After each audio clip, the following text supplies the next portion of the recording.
truth is I've been gone, but I'm back. I can't wait to catch you up with some of the amazing things that have happened in the month of August. We'll be back right after the intro.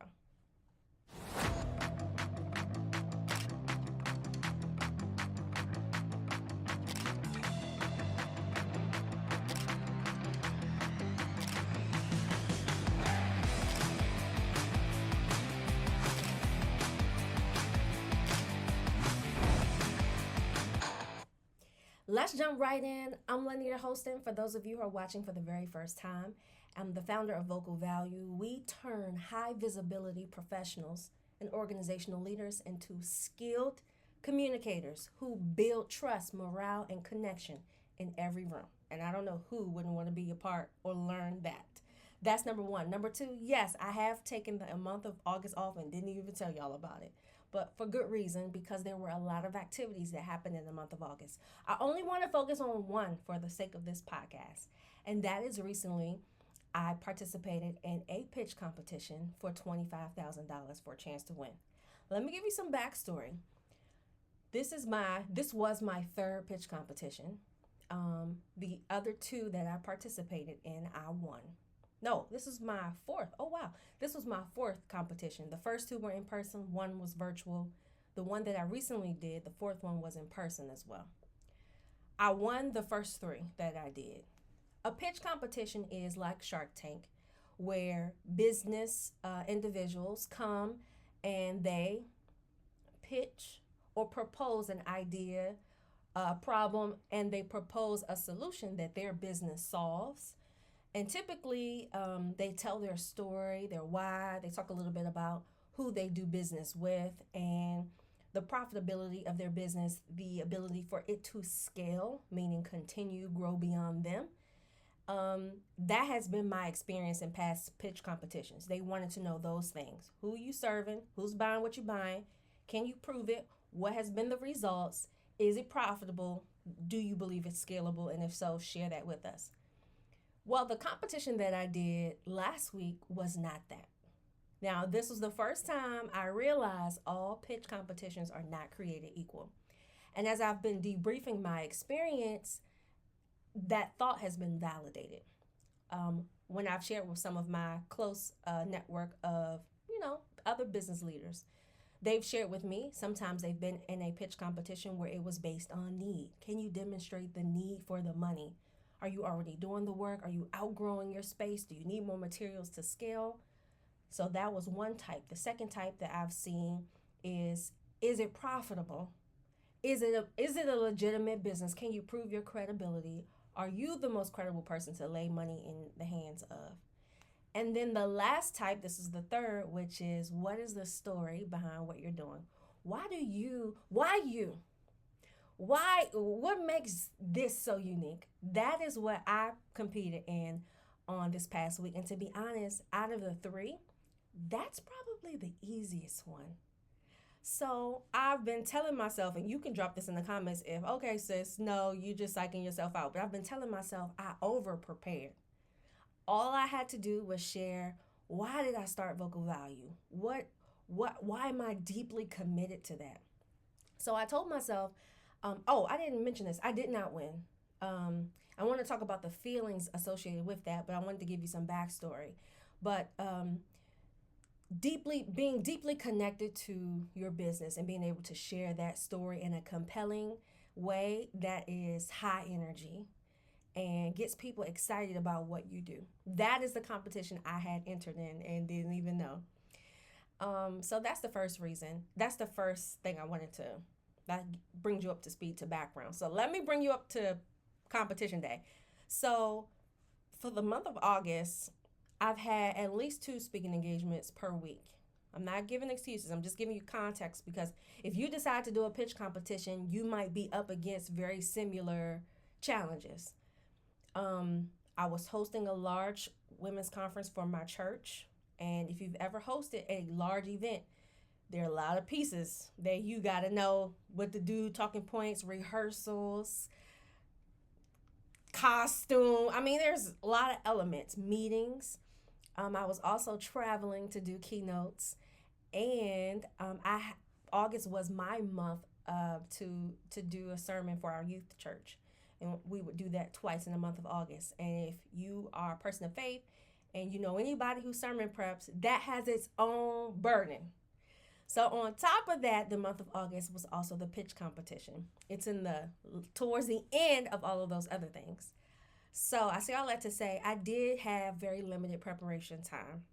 So what I did was, and that's in between clients. I didn't even tell y'all about my coaching clients. I got 3 premium coaching clients right now. But that's not the point. The point is balancing all that you have going on to fit in time to prepare for that moment. I wish I would have done that better. That's number one. The second thing I wish I would have done was got clear on my pitch a lot sooner so I could start perfecting it in the midst of all the other things. Now that was probably the most challenging of all the things, but I wish I would have started sooner. I started preparing my pitch on Monday. I pitch on Thursday. Let me tell you my mindset though. When I go out and speak, I'm typically speaking for 60 minutes. The pitch was 3 minutes. I've been doing 60 minutes since 2018. So in my mind, I can memorize 3 minutes if I can memorize 60 seconds. That was my thought process. So in my mind, I don't need a lot of lead time to prepare for the pitch. Now, if the material that I had composed met the requirements on that rubric, that would have been fine. I feel like, if I had spent more time on my story, that would have worked for me. And to give you some context, I spent 20 seconds out of 3 minutes on my story. Most of the contestants spent at minimum a minute and a half just talking about this, nothing about the business, how they got started, why it matters to them, what they experienced. A minute and a half. I spent 20 seconds. That's to give you some context as to why I didn't place. And so I would do that. So the third thing that I would do differently is I would sit, and I put this in my LinkedIn article, I would sit in the emotions behind the why. And I want to debrief that with you live. All of this is, I didn't write any notes for this. I just wanted to rawly share my ideas with you in the event that you are considering a pitch competition. I wish I would have sat in the raw emotions of why does vocal value exist? And to be honest, I don't do that. I'm very linear, rational, to be honest, type A, very minimal, like jokey, ha, ha, ha, or I'm not very emotional either. I'm like in the middle. If this is emotional, this is serious, I'm in the middle.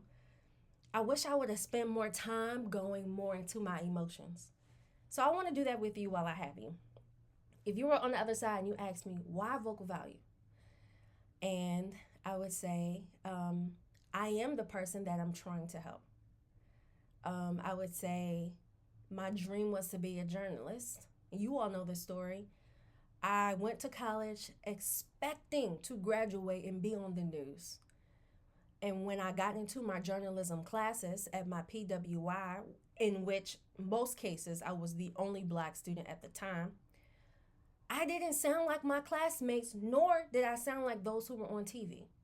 Now, you're listening to me, what I sound like now, but I'm talking about my 16, 17, 18-year-old self, how she sounded nothing like someone on TV. And my classmates already had that sound. So I told my mind, okay, maybe that's not for me because I don't got that. I don't have that cadence and that la la la la la. It was that moment that catapulted my interest in developing my public speaking skills. So I signed up to be a peer educator on my college campus, which meant that I was teaching sexual assault classes to groups of 20 twice a week. So I was practicing presentation skills essentially. And I did this exercise where I went home from college and I told my mom I wasn't going to break my INGs or break my speech. I was going to pronounce every word correctly and speak like this until I could train my mouth to only speak clearly and articulately. That is how I got the sound you hear. So finding the emotion behind that story and telling it. So, I would have to figure out, and I still have to do this because I'm going to pitch again. I would have to figure out what's the emotional tie to that. Because none of that, you see how none of that was emotional? That was logical. That's how I think. So if I had to tie emotion into it, Jonathan Sprinkles, who was our post pitch competition coach, he said, don't start with you, start with them, the judges. So I would say something like, have you ever felt inadequate when it was time to speak up and use your voice at work? We were going to frame it for professionals. And maybe I would pause a little bit and say, I have. And then maybe I'll go into, do you know what inadequacy feels like when you're a professional? When you're already in leadership, when you're already high achieving and high income earning, but you can't communicate clearly and you're not confident about the words that leave your mouth. So this is all getting the judges to relate to what I'm about to say. This is building up their maybe connection to what I'm about to share. And I might say, I'd have to transition from that. But this is what people did. So in real time, this is what I would have to do. I may transition from that and say something about how many professionals actually show up for meetings with anxiety, and I don't even know. But I have to practice that. I have to get that deeply connected to my work to convey a level of interest with the judges for pitch competitions that are relevant to your why and your story. Now, what I do know for a fact is based on your business, some of you don't need to go that deep because your work has an emotional appeal naturally. So let's say you work with autistic children, aging adults, divorcing couples. Let's say you work with first generation families, low income families. That naturally has an emotional appeal. We understand the death and pain. It's a common understanding that most people have. But when you're talking about something like branding or communications or plumbing, you have to create the emotional appeal behind the why to make a connection with the judges and your audience. So hopefully I didn't nerd out too much about that. But if you are thinking about a pitch competition, sitting in your why, and why would that matter to them? What Jonathan Sprinkle shared with us, and let me pause, parking lot this thought. Jonathan Sprinkles is someone whom I deeply admire. In the very early stages of my career, I went to Houston, got on a plane to go and take his communications class. At the time, it was called Presentation Power. It was 2 days. I was taking his class to become a better keynote presenter. Fast forward almost 10 years later, he was the host of our pitch competition, and I got to meet him as now the communications coach. So basically, the mentee has become the teacher in this instance. And we took a picture and everything, and that was super cool, super full circle moment. He was there. He gave us 2 hours, all contestants, the 4 who did not win, which includes me, and then the 4 who did. He gave us feedback on each of our pitches. The first thing that he said is, Linnita, you started with your experience. You should start with getting them to connect with whatever you're going to share. Start with them first. And he also talked about, I didn't feel anything when you were talking about your story. You didn't spend enough time going deeply or deeply connecting to your why. That was another one of his feedbacks. He said nothing else about the rest of the pitch. His other feedback was related to how I responded to the judges' questions, which demonstrated to me that the content of the pitch was fine if it had an emotional appeal and it captured the judges' hearts and they understood. So I'm like, okay, cool, I could work with that. You know how you get some feedback and you tell yourself like, okay, well, I can fix that. It was empowering, to say the least. So Jonathan Sprinkles is the one who gave us, I guess, the awareness of having that emotional connection. So I wanted to share about my pitch competition, and if you're thinking about a pitch, doing one, you should absolutely do it. A few reasons why. One, it's free marketing. Whomever's hosting the pitch competition has a following. They're going to create marketing collateral on either their website or on social media. They're going to post it on their website, which means your name is coming up in a Google search associated with their domain. Um, and you get to meet, you don't know who you'll meet. There are the other contestants that you can network with, probably partner or get business from them. The contestants, you can do the same thing with the judges, same thing with the audience members, and if any sponsors are watching in the room and or the replay, you can connect with them. The other piece is usually the pitches are recorded. In my case, the pitch competition is recorded and it's stored on their website. So I was able to view this organization's pitch competition from last year. It's that content still lived. And the people who I watched from last year, I follow them, so I'm connected to them online. You see how organically you're getting exposure? And the thing is, depending on the scale of the who's hosting the event, and in my case, it's East Coast. You don't know who is watching. And so that's the first thing is visibility. The second thing is going to sharpen your communication skills. When you have to, in 3 or 2 minutes, explain what you do in plain language, under pressure, in front of people, compelling with an emotional appeal, and it needs to make sense, there's no way you can walk away from that experience and not be more clear about what you do. It forces you to get clear so people can understand.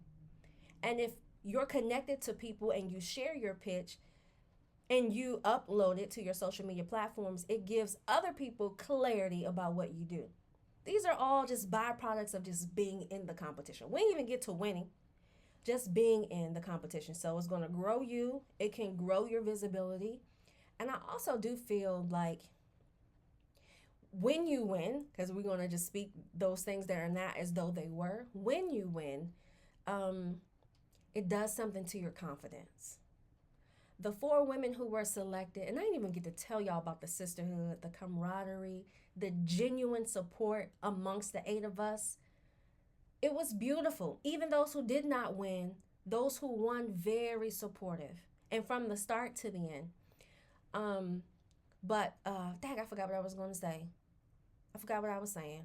Lord, okay, well, when you win, it does something to your confidence. That's what I was saying. And you feel it's just going to elevate your clarity and prove to you that what you're doing is not only meaningful, but when other people give you money to do the vision God gave you, it's affirming. And I don't know who wouldn't want that. Now, the downside of that, which is what this podcast was supposed to be about, is the after effects of when you lose. And I'm just going to have to go Bible because I don't know how to go no other way. But let me just share this. When they announced the winners, 4 people could win. First place, second, third, fourth.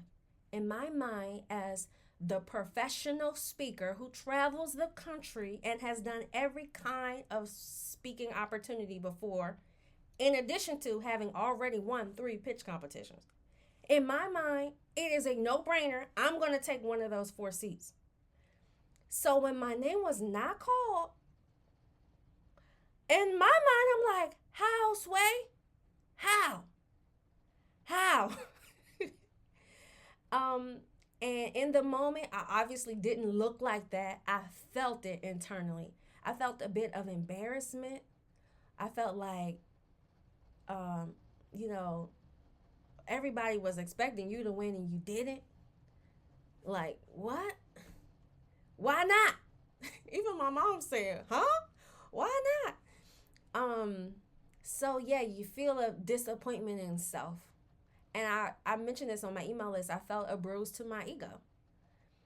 And it was humbling. It was humbling to not win. After they announced the winners, we took pictures, everybody, and we just talked. We debriefed. We took a lot of group pictures, me and the girls, and they came out beautiful because we looked amazing, by the way. So it was such a high in the moment. I didn't really come down from that high until I got home in my alone time. And I start replaying the energy and effort that I put into preparing and just going there proudly, going with not as much rehearsal time under my belt, but still feeling confident that I could win and not winning. The first thing that I did was I emotionally ate. I wanted to soothe, my stomach. And I went to Wegmans and I wanted to get pizza. I tried to do low carb, so that is extreme for me. But I told myself, nope, just get some sushi. And I got some butterscotch crimpets and like some detox green juice. That probably sounds terrible altogether in your stomach. But when you're emotional, that don't matter. All of that went in my esophagus and in my stomach. And I went to sleep. I came home, took off my makeup. I laid down, I went to sleep, and I woke up at 2 a.m. replaying the day in my head. And that is when I felt heavy and discouraged. It was hard to fall asleep. I was like, man, you lost? You lost? So I had to put on some sleep sounds or sleep noises to allow me to fall back asleep. And when I woke up, I felt heavy. My eyes were baggy. My energy was down. I think I might have had work that the next day. And the first thing that I did, the Bible says, for the spirit of heaviness, put on a garment of praise. And that just means express your gratitude, like allow gratitude to consume you. Allow your thoughts about who you are in Christ to consume you. Wear it.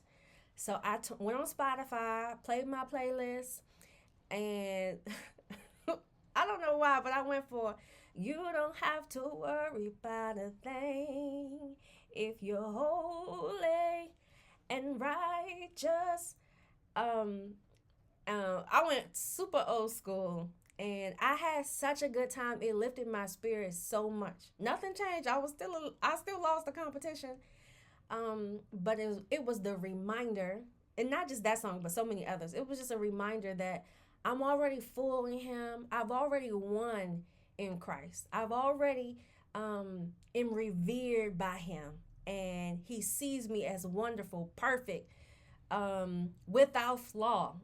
I'm super loved, and that was enough, and that was it. I left it at that. And I haven't gone back to revisit that feeling of less than, you know, not meeting or not doing.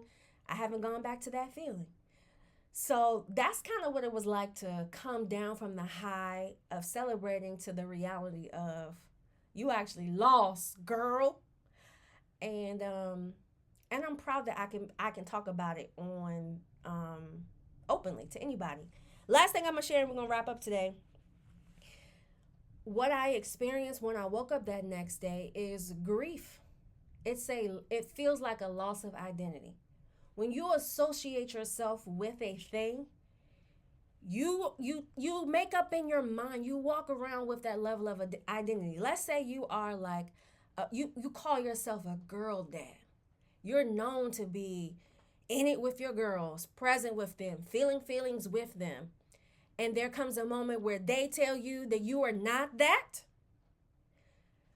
The feeling that you will feel of inadequacy is a form of grief. You would be grieving the loss of an identity that you perceived you had. And that shows up and affects the body vastly. It affects your nervous system, which affects your immune system and your digestive tract.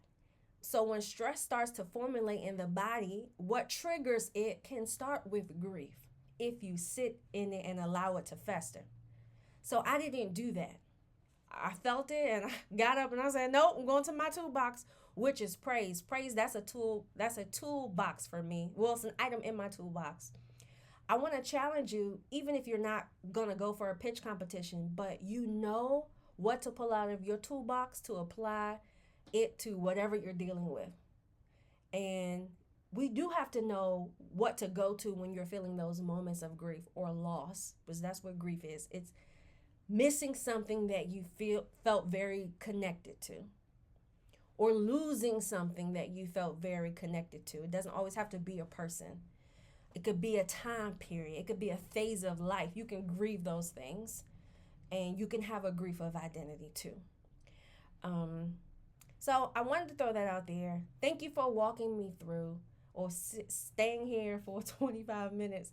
I try to keep these brief, but there were a lot of takeaways I got from the time with Jonathan, and I wanted to share it. I wanted to share it. I want more people. I want more people to do a pitch competition, to be honest. And I challenge you, if you're watching this and you're interested in doing one, if you know how to set up a Google alert, you can do a Google alert for pitch competition applications 2025 or 2026 and allow them to come to your email and apply. Apply.